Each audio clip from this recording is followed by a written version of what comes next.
Hello বন্ধুরা, কেমন আছো তোমরা সবাই? আশা করি অনেক অনেক ভালোই আছো।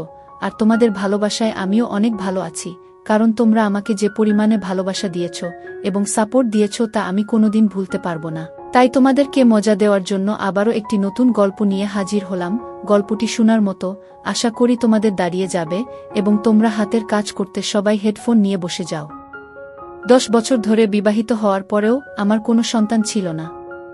আমার স্বামী যখন অন্য শহরে যেতেন তখন আমার দেওর বলতো, বৌদি, এটা একটা অন্যরকম লাড্ডু। 7 দিন ধরে এটি খেলে দাদা আসার সাথে সাথেই বাচ্চা পেটে আসবে। আমি সেই লাড্ডুগুলি খেয়ে নিয়েছিলাম এবং আমার একটি বাচ্চা হয়েছে। বাচ্চাটির জন্মের সময় আমার দেওর চিৎকার করে বলেছিল যে এই শিশুটি তার। আর যখন ডিএনএ টেস্ট করা হয় তখন যেন আমার পায়ের তলা থেকে মাটি বেরিয়ে আসে, কারণ ওই শিশুটি। আমার নাম রীতা। আমি খুব সুন্দর ছিলাম এবং আমি এমন একটি বাড়িতে বিয়ে করেছিলাম যেখানে শুধু আমার স্বামী এবং আমার দেওর থাকত। আমার শ্বশুর বাইরের একটি শহরে ছিলেন। এরা খুবই ধনী ছিল। আমার শাশুড়িও ছিল না। আগে আমি খুব খুশি ছিলাম যে এই বাড়িতে কোনো শাশুড়ি নেই, ননদ নেই, ভগ্নিপতি নেই।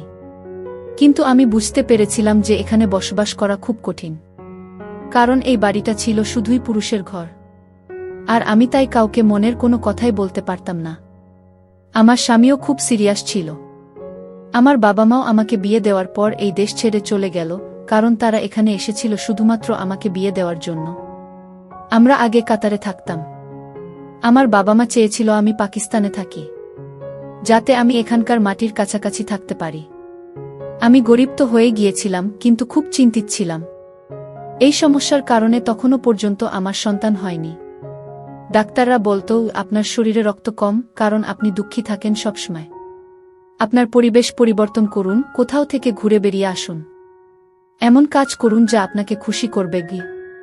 কিন্তু আমার বর এমন একটা কাজ করত যে একদিনের জন্য সে ছুটি নিতে পারত না। আর যে আমার সাথে কথা বলতো সে আর কেউ না, সে ছিল আমার দেওর। আমার বয়সী, আর সে দেখতে খুব সুন্দর ছিল। আমার স্বামীর তুলনায় সে একজন ভালো মানুষও ছিল। হাসিঠাট্টা করত, কিন্তু তার একটা নিজস্ব জগৎ ছিল, যেখানে সে আমার জন্য সময় দিতে পারত না। সে ইউনিভার্সিটিতে চলে যেত, সেখানে বন্ধুদের সময় দিত কিংবা ফোন নিয়ে ব্যস্ত থাকত। আমি ভাবতাম কখনো সে ফ্রি হয়ে এসে আমার সাথে কথা বলবে, তাহলে আমার সময় ভালোই কাটবে। খুব ভালো কথা বলতো সে। তার নাম ছিল হামাদ। মাঝে মাঝে আমরা দেওর বৌদি মিলে প্ল্যান করতাম। সে কিছু খাবার যেমন পিৎজা, বার্গার এইসব নিয়ে আসত, তারপর আমরা একসাথে পিৎজা খেতাম, এখানের ওখানের গল্প করতাম। এভাবেই সময় ভালোই কেটে যেত। আমার স্বামীও এই ব্যাপারটা জানত। আমার স্বামী বলতো তার ভাইয়ের থেকে কিছুটা দূরে থাকতে। আমি বলেছিলাম যে সে তো অপরিচিত নয়, সে এই বাড়িতেই থাকে। আমি আমার স্বামীকে বলতাম যে আমি তার সাথে কথা বলি না, কিন্তু বাস্তবে আমরা একে অপরের সাথে কথা বলতাম এবং আমাদের জীবন এভাবেই চলছিল। আমার বিয়ের পরে অনেক বছর কেটে গেছে। 10 বছর হয়ে গেছে, কিন্তু আমার এখনো একটাও সন্তান হয়নি। কিন্তু ডাক্তার বলেছে আপনার খুব একটা সমস্যা নেই, আপনার সন্তান হতে পারে। ডাক্তার আমাকে বললেন আজই আপনার স্বামীর সাথে কথা বলুন, যাতে তিনি আপনার পরিবেশ পরিবর্তন করতে পারেন, আপনাকে একটি শান্তিপূর্ণ জায়গায় নিয়ে যান। কিন্তু যখন আমি আমার স্বামীকে এই কথাটি জানালাম, আমার স্বামী আমাকে একটি নতুন খবর শোনাল। সে বলল যে আমাকে কাজের জন্য অন্য শহরে যেতে হবে এবং আমি সেখানেই থাকব, নয়বা 10 মাসের জন্য হতে পারে। সে যখন এ কথা বলল, তারপরে আমি কি বলবো, কারণ এটাই ছিল আমার স্বামীর শেষ কথা। সে একবার যা বলে তো সেটাই করত। আমি বললাম, ঠিক আছে, আমি তোমার জিনিসপত্র প্যাক করে দিচ্ছি। আমার স্বামী শহরের বাইরে চলে গেলেন এবং তখন আমি বাড়িতে একা থাকতাম। কিন্তু তখনই আমার দেওর আমাকে এমন কিছু বলেছিলেন যা আমাকে অবাক করেছিল। কিন্তু যাওয়ার সময় আমার স্বামী আমাকে বলে, আমি দোকানদারকে বাড়ির নম্বর দিয়েছি, তোমার যদি কোনো কিছুর প্রয়োজন হয় তবে দোকানে ফোন করে দিলে সেই জিনিসগুলো বাড়িতে পৌঁছে যাবে। আমি বললাম, জিনিস অর্ডার করার কি দরকার, হামাদ নিয়ে আসতে পারবে। তখন আমার স্বামী বলেছিলেন, তোমাকে তার কাছে কিছু চাইতে হবে না, এমনকি তার সাথে কথাও বলতে হবে না। সে তার কাজ করুক, তুমি নিজের কাজ করো। এমনকি ওর জন্য রান্না করারও দরকার নেই, ও বাইরে থেকে খাবে। আমি বললাম, তোমার কি হয়েছে? সে বলল, আমি তোমার বর, আর তাই আমি যা বলছি তাই তোমায় করতে হবে। আমি বললাম, কিছু কি হয়েছে? সে বলল, না তেমন কিছুই না। আমি শুধু তোমাকে বলে দিলাম যে ওর থেকে দূরে থাকবে। আমার এক কাকিমা বাইরে চলে গেছেন। যখন তিনি ফিরে আসবেন তখন তিনি তোমার সাথে থাকতে আসবেন। তোমার খেয়াল রাখবেন উনি, আর তোমার ভয় করবে না একটু। আশ্চর্য ব্যাপার হলো, আমার স্বামী চলে যাওয়ার আগে আমার দেওরের সাথে দেখাও করেনি। হয়তো ভাইদের মধ্যে কিছু রাগের কারণ ছিল, কিন্তু এমন তো কখনো ঘটেনি, কারণ আমার দেওর একদিন আমার জন্য একটি লাড্ডু নিয়ে এল। সে বলল, তুমি যদি এটি খাও তাহলে দাদা এখানে ফিরে আসার সাথে সাথে তোমার বাচ্চা পেটে থেকে যাবে। যদিও আমি আমার দেওরের সাথে এসব কথা আগে কখনো বলিনি, কিন্তু আমার এই দেওর ছিল অন্য ধরনের।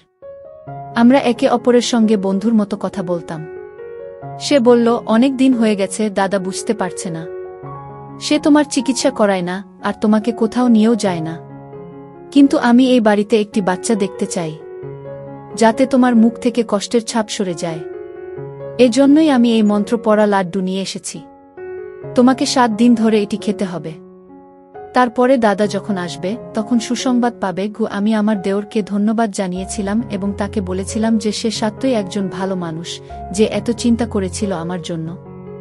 আমি বললাম তাকে, আল্লাহ তোমাকে একটা মিষ্টি বাচ্চার কাকা বানিয়ে দিক।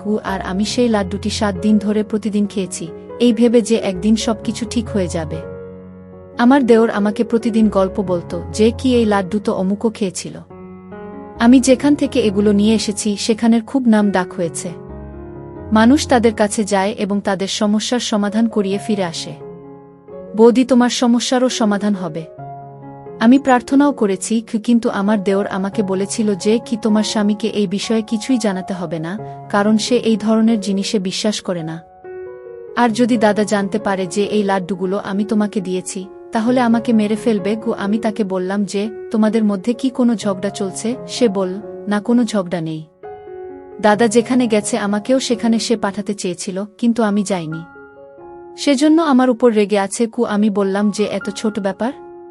তোমার দাদা তো এমনভাবে রেগেছিল যেন তোমার সাথে তার মৃত্যু হলেও কোনো সম্পর্ক সে রাখবে না। সে বলল, হ্যাঁ, ব্যাপার এইটুকুই যে সে সাথে সাথে রেগে যায়। কিন্তু সেই দিনগুলিতে আমি আমার দেওরের মধ্যে আরও একটি জিনিস লক্ষ্য করেছি যা সে আগে কখনো করত না, আর তা হলো সে এখন গভীর রাতে বাড়িতে আসে। আমি একা ছিলাম, তাই আমি ওকে বললাম তাড়াতাড়ি আসতে। আমার মনটা কেমন একটা করে, আমি নার্ভাস হয়ে যাই। সে বলল, বৌদি, আমি তাড়াতাড়ি আসার চেষ্টা করি, কিন্তু কাজটাই এমন যে তোমার জন্য লাড্ডু নিয়ে তবেই তো বাড়ি আসি। তার জন্য আমাকে সেখানে বসতে হয়। 7 দিন ধরে আমি সেই লাড্ডু খেয়েছি, আর অজুহাত দেখিয়ে আমি আমার স্বামীকে এখানে ডেকে নিয়েছি। ওকে বললাম যে তুমি এখানে চলে এসো, তোমার সাথে আমার জরুরি কাজ আছে। আর আমার মনও ভালো নেই, কারণ আমি একা। স্বামী বলল, ঠিক আছে, তাহলে আমি তোমাকে আমার সাথে নিয়ে আসব, কারণ আমার এখানে অনেক কাজ আছে। আমি বললাম, হ্যাঁ, তুমি আসো, আমার তোমাকে দরকার। কিন্তু স্বামী যখন এলো, আমি অবাক হয়ে দেখলাম যে সে আমার দেওরকে গলায় একবার জড়িয়েও ধরেনি। সে এমনভাবে পাশ দিয়ে চলে গেল যেন সেখানে কেউ বসে নেই। আমি বেশ অবাক হয়েছিলাম, কারণ আমার স্বামী আসার আগে আমার দেওর বলছিল যে কি দাদা এলে অবশ্যই আমাকে ক্ষমা করবেন এবং সবকিছু ঠিক হয়ে যাবে। কিন্তু আমার স্বামী তা করেননি। আমার স্বামী আমাকে তার সাথে অন্য শহরে নিয়ে যায় এবং আমি সেখানে থাকতে শুরু করি। এখানে আমি থাকতে থাকতে মাত্র 1 মাস হলো, আর জানতে পারলাম যে আমি গর্ভবতী। এটা যেন মৃত্যুমুখে কোনো মানুষ জীবন ফিরে পাচ্ছে। বিয়ের 1 বছর পর এমন খবর পাওয়া ছোট কথা নয়। খুব খুশি হলাম, কিন্তু দেওরের দেওয়া লাড্ডুর কথাটা বলিনি। শুধু বললাম সন্তান না হওয়া পর্যন্ত আমরা একই বিছানায় থাকব। আমার স্বামীও খুব খুশি। আমি যখন আমার দেওরকে ফোন করলাম তখন তার নাম্বার বন্ধ ছিল। আমি বাড়ির ফোন নাম্বারে কল করলে চাকর ফোনটা তুলে বলল, ছোট ভাই বাসায় নেই, আর ওর ফোনটা হারিয়ে গেছে। আমি আমার দেওরকে এটা বলতে পারলাম না, কিন্তু ওর জন্য একটা মেসেজ অবশ্যই করে রাখলাম যে ও একসময় অন্তত দেখতে পাবে। আমার স্বামী বলল, তুমি কাকে মেসেজ করছো? আমি বললাম, হবু সন্তানের কাকাকে। বর বলল, কোনো দরকার নেই। আমি বললাম, এটা কেন বলছো? আমার স্বামী বল যে কি সে ব্যবসায় অনেক ক্ষতি করেছে, তাই আমি তার সাথে সব সম্পর্ক শেষ করে দিয়েছি। তাকে তার জমির অংশ দেওয়া হয়েছে এবং এখন সে তার অংশে এখন থেকে বেঁচে থাকবে। তার সাথে আমাদের কোনো সম্পর্ক থাকবে না। আমি বলেছিলাম যে সে মারা যাওয়ার আগে তোমার মা বাবা তোমাকে তার দায়িত্ব দিয়েছিলেন, আর তুমি তাকে এই অবস্থাতে রেখে দিলে। তখন আমার স্বামী বলল, সে একজন প্রতারক, চোর, এবং আমি এমন মানুষের সাথে কোনো সম্পর্ক রাখতে চাই না। আমি অবশ্যই আমার স্বামীকে বলেছি যে সে অন্যায় করছে। কিন্তু আমার স্বামী বলেছেন যে আমার ক্ষেত্রে তোমার কোনো কথা বলার দরকার নেই। তুমি হলে বউ, তোমার কাজ হল ঘর চালানো। আর হ্যাঁ, আল্লাহ তোমাকে সন্তান দিয়ে দিয়েছেন। এখন থেকে তোমার বাচ্চার প্রতি মন দাও। আমি ঘরের ও ভাইয়ের ব্যাপার দেখব। সে আমার ভাই, তোমার ভাই নয়। যদি তোমার ভাই হতো তাহলে তুমি কথা বলতে পারতে। আমি বললাম যে সে আমার ভাইয়ের মতোই ছিল। আমি আমার স্বামীকে কি করে বলবো যে তার কারণেই আমরা জীবনে সন্তানের সুখ পেতে চলেছিলাম।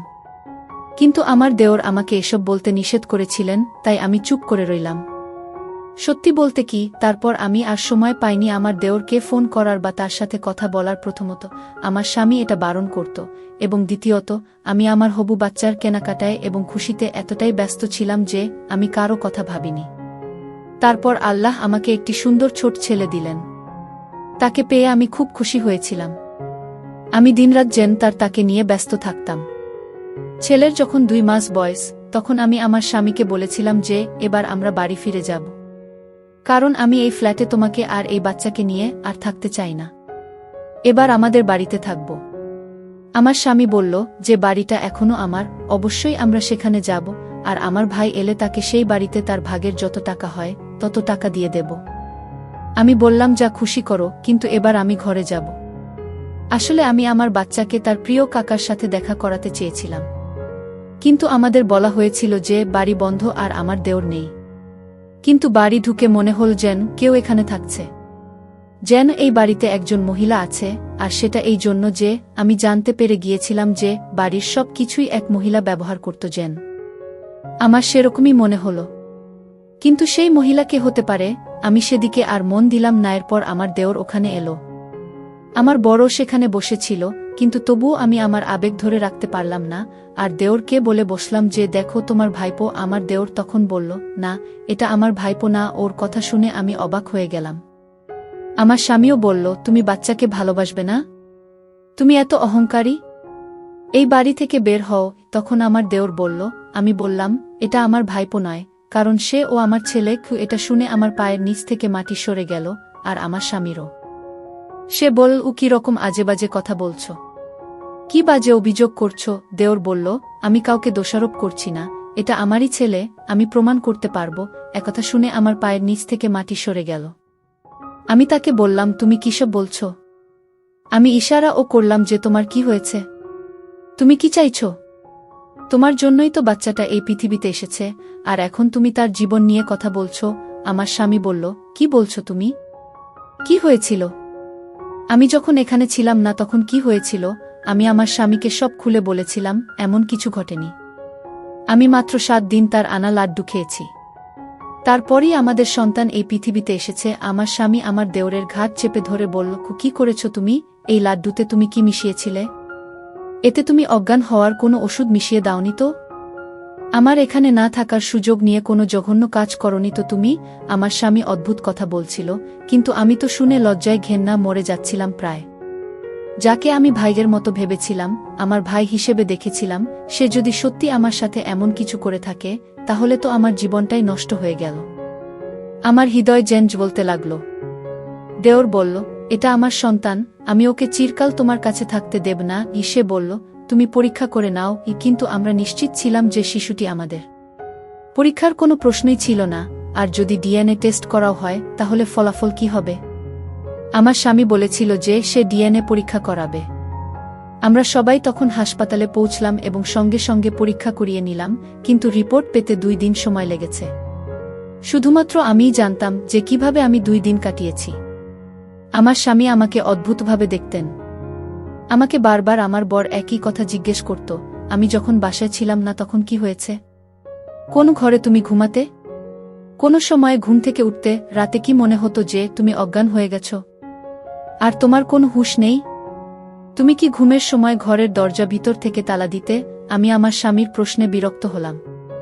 আমি তাকে বললাম, আমি এমন কিছুই করিনি। কিন্তু ততক্ষণে রিপোর্ট হাতে এসেছে। যখন রিপোর্টের খাম খুলে ফলাফল দেখা গেল, রিপোর্টটি আমার স্বামীর হাত থেকে পড়ে যায়। কারণ রিপোর্ট অনুযায়ী এই শিশুটি আমার স্বামীর নয়, আমার দেওরের। আমি মাটিতে বসে পড়ে কাঁদতে লাগলাম। আমার স্বামী আমার দিক থেকে মুখ ঘুরিয়ে নিল। দেওর বলল, আমি তোমাদের সাথে কিছুই করিনি, তোমাদের আমি সব বলবো। ডাক্তার বৌদিকে বলেছিলেন কি তোমার এত সমস্যা নেই, চিকিৎসা করা যায়, কিন্তু তোমার স্বামী কখনো তোমার চিকিৎসা করিয়ে দেয়নি কি, তাই আমি তোমাদের জীবনে সুখ ভরাতে চাই। বৌদি, তোমার চিকিৎসা করাতে চেয়েছিলাম, কিন্তু আমি একটা মেয়ের প্রেমে পড়েছিলাম, তাকে বিয়ে করেছিলাম, তাই টাকা চুরি করেছিলাম। কারণ সে খুব অসুস্থ ছিল, কিন্তু তারপরও সে আমাদের সন্তানকে জন্ম দিতে চেয়েছিল। আমার সাথে দাদার ঝগড়া হলো, আর এই কারণে দাদা আমার থেকে সবকিছু কেড়ে নিল। সেই মেয়েটিও যাকে ভালোবাসতাম সেও এই পৃথিবীতে বেঁচে থাকেনি, কিন্তু আমাদের বাচ্চা জন্ম নিল। এবং সেদিনই জানতে পারলাম বৌদি, তুমি একটি মৃত সন্তানের জন্ম দিয়েছিলে, তোমার সন্তান এই পৃথিবীতে আসার আগেই মারা গেছে। লাড্ডু জিনিসটা ছিল একটা অজুহাত। তোমাকে ওই লাড্ডুতে ওষুধ মিশিয়ে দিতাম, ওই ওষুধটা খুব স্পেশাল ছিল আর অনেক দূর থেকে আনা হয়েছিল। আর আমি নিশ্চিত ছিলাম এটা অবশ্যই একটা প্রভাব ফেলবে, আর সেটাই হয়েছে। তুমি এটাকে ভাগ্য বলো বা যাই বলো, তুমি বাচ্চা তো পেয়েছিলে, কিন্তু তোমার বাচ্চা ছিল খুব দুর্বল। পৃথিবীতে আসার সাথে সাথেই সে মারা গেল। আমি ওই মতো শিশুটির জায়গায় আমার বাচ্চা রাখলাম, কারণ আমি তোমার ভালো চেয়েছিলাম। আমি এই উপকারটা শুধু তোমার জন্য করছিলাম বৌদি, তোমার স্বামীর জন্য নয়। ঠিক তখন জানতে পারলাম যে তোমার স্বামী আমার প্রতি কোনো উপকার তো করেইনি, তার উপর আমাকে সম্পত্তি থেকে সম্পূর্ণভাবে বের করে দিয়েছে। তাই প্রতিশোধের আগুনে পুড়ে আমি তোমার কাছ থেকে আমার সন্তান কেড়ে নিতে এসেছি। আমি আমার বাচ্চা ছাড়া বাঁচতে পারবো না, কারণ এখন আমার সবই আছে। তোমার স্বামী তার নিজের নামে সব নিয়ে নিয়েছে। আমার দেওরের চোখে জল ছিল, সে খুব কাঁদছিল। আমি তাকে বললাম যে আমিও একে ছাড়া বাঁচতে পারবো না। আমি আমার দেওরের পায়ের কাছে বসলাম এবং তাকে বললাম যে তুমি সবসময় আমাকে সাহায্য করেছ। এই শিশুটিকে আমায় দাও, আমি তাকে আমার সন্তান মনে করেছি, আমি তাকে 3 মাস ধরে মানুষ করছি। তুমি আমার অনেক উপকার করেছ। আমি যদি জানতে পারতাম যে আমার সন্তান পৃথিবী ছেড়ে চলে গেছে, আমার কোল খালি থাকলে আমি ঘটনাস্থলেই মারা যেতাম। তার মৃত্যুতে আজও আমি দুঃখিত, কিন্তু এই বাচ্চা আমার হাতে আছে, তাই আমি বেঁচে থাকার কথা ভাবছি। আমি আমার স্বামীকে বললাম, তুমি কেন এমন করলে? তাকে ক্ষমা করে দাও। সে যা করেছে ভালোবাসার জন্য করেছে, তুমি সব সময় তোমার কাজে ব্যস্ত ছিলে। তুমি কখনো আমার দিকে তাকাওনি, আমার চিকিৎসাও করনি। তোমার ভাই আমার সাথে সবসময় ভালোই করেছে, কিন্তু সে তো চাইলে আমার সাথে খারাপও করতে পারত। তুমি যা আশা করছিলে, কিন্তু তবুও সে আমার ইজ্জত রক্ষা করেছে। আমার জন্যই সে এসব করেছে, এমনকি আমাকে তার সন্তানও দিয়েছে।